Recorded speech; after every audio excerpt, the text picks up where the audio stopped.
The Zephyrian High Council chamber buzzed with 6 different species of electromagnetic chatter as Admiral Klexthera adjusted her ceremonial throat sac and glared at the 3 humans seated in the defendant's box. Your primitive species has been accused of violating 17 interstellar treaties, she announced, her voice carrying the smug authority of someone who'd never lost a case. The humans, Zephyros Chun, Kalara Voss, and Thrinity Blackstone, sat quietly with their hands folded, looking remarkably calm for beings about to face the galaxy's most prestigious military tribunal.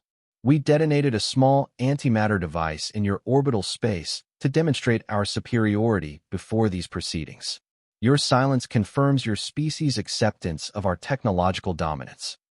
The crystalline arbiters, whose translucent bodies refracted light into prismatic displays of judicial authority, hummed in harmonic agreement.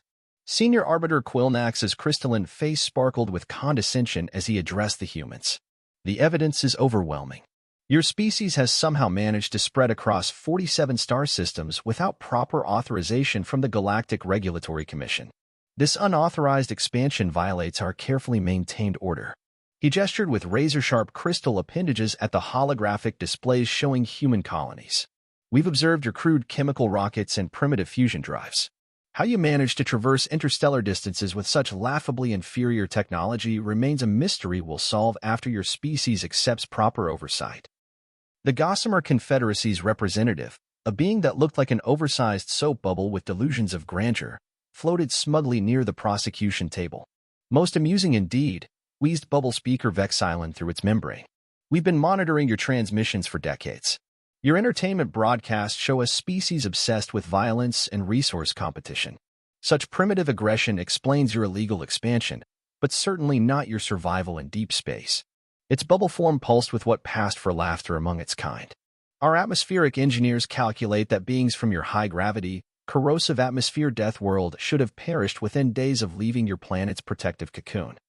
Commander Thrinity Blackstone finally spoke, her voice carrying the patient tone of someone explaining basic concepts to particularly slow children. That's an interesting theory about our supposed technological limitations. Tell me, Admiral Klexthera, what exactly did your small antimatter device destroy in our orbital space? The Zephyrian Admiral's throat sac inflated with pride. Obviously, whatever primitive surveillance satellites your species managed to launch with your crude rocket technology. The blast was precisely calculated to eliminate your orbital infrastructure without causing surface damage, a demonstration of our merciful superiority. Thrinity exchanged a glance with her colleagues, and something that might have been amusement flickered across her features. Zephyros chin leaned forward slightly, his voice casual but carrying an undertone that made several aliens shift uncomfortably. You might want to check your targeting data again, Admiral. Because if you actually destroyed what we keep in orbit, this tribunal is about to become significantly more interesting. The chamber's atmospheric processors hummed as various species' breathing patterns quickened with confusion. Our primitive chemical rockets, as you call them, haven't been our primary launch system for about 80 years. We keep them around mostly for historical demonstrations and planetary defense exercises. He paused, studying the increasingly nervous expressions around the room. What we actually use for serious orbital operations is substantially more robust. Kalara Voss pulled out what appeared to be a simple tablet, its Earth-manufactured logo barely visible in the alien chamber's exotic lighting. Would you like to see what's still functioning in our orbital space, despite your little fireworks display? The device's screen showed a real-time view of Earth's orbit, revealing not the empty void the aliens expected, but a complex network of installations that stretched from low Earth orbit to the asteroid belt. Those aren't surveillance satellites, by the way. They're manufacturing stations, research facilities, and defensive platforms. Most of them are built to withstand asteroid impacts, solar flares, and the occasional aggressive neighbor. Her tone remained conversational, but several aliens began backing away from the defendant's box. Senior Arbiter Quilnax's crystal form flickered with uncertainty as he processed the implications. This is clearly fabricated evidence. Our intelligence reports show your species barely achieved crewed spaceflight within the last century. Your maximum technological development should be limited to short-range interplanetary travel at best. Thrinity's smile broadened slightly as she gestured to the chamber's viewing screens. Your intelligence reports are about as accurate as your assumptions about our technological capabilities. We've been deliberately maintaining the appearance of primitive development for diplomatic reasons. It's amazing how much you can learn about other species when they think you're too backwards to pose a threat. The Gossamer representative's bubble form began vibrating with what could only be described as panic. But your electromagnetic signatures, your energy consumption patterns. We've been monitoring everything for decades. Zephyros stood slowly, his movement somehow conveying the patience of a predator that had been waiting for precisely this moment. Yes, you have been monitoring our deliberately generated false signatures. We call it strategic technological camouflage. It's a useful technique when you want to observe potential threats without triggering their defensive responses. He paused, noting the growing alarm among the tribunal members. Unfortunately, your little demonstration has forced us to drop the pretense. Kalara's tablet chimed softly, displaying updated orbital imagery that showed the full extent of humanity's actual space infrastructure. The antimatter device you detonated was immediately contained and absorbed by our orbital defense grid. The energy was quite useful, actually. We've been running some power-intensive experiments in our deep space research facilities. Admiral Klextheros' throat sac deflated completely as she realized the implications. Your research facilities are powered by contained antimatter reactions? That's impossible. Your species shouldn't possess such technology for centuries. The human woman's expression remained pleasant but carried an edge that made the chamber's temperature seem to drop several degrees.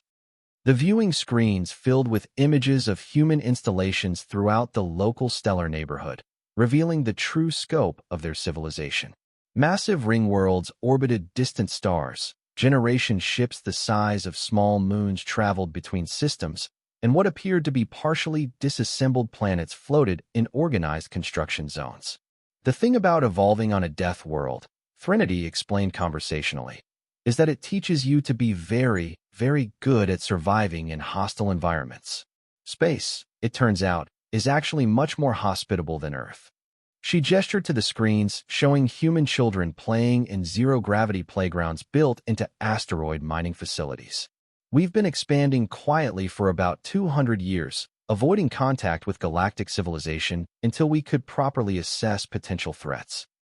Bubble speaker Vexilon's membrane pulsed weakly as it processed the scope of human technological achievement. But why? Why maintain such an elaborate deception? Why not simply announce your capabilities to the galactic community? Zephyros's laugh was not entirely pleasant. Because we learned very quickly that the galaxy is full of species who respond to perceived inferiority with conquest attempts, and to perceived superiority with preemptive strikes. Your little demonstration today was precisely the kind of aggressive behavior we've been preparing for. The chamber fell silent except for the nervous chittering of various alien species suddenly realizing they'd been discussing the dismantlement of a civilization that could apparently dismantle them in return. Admiral Klextheros' voice cracked as she spoke. What are your intentions regarding galactic civilization? Are you planning to conquer us?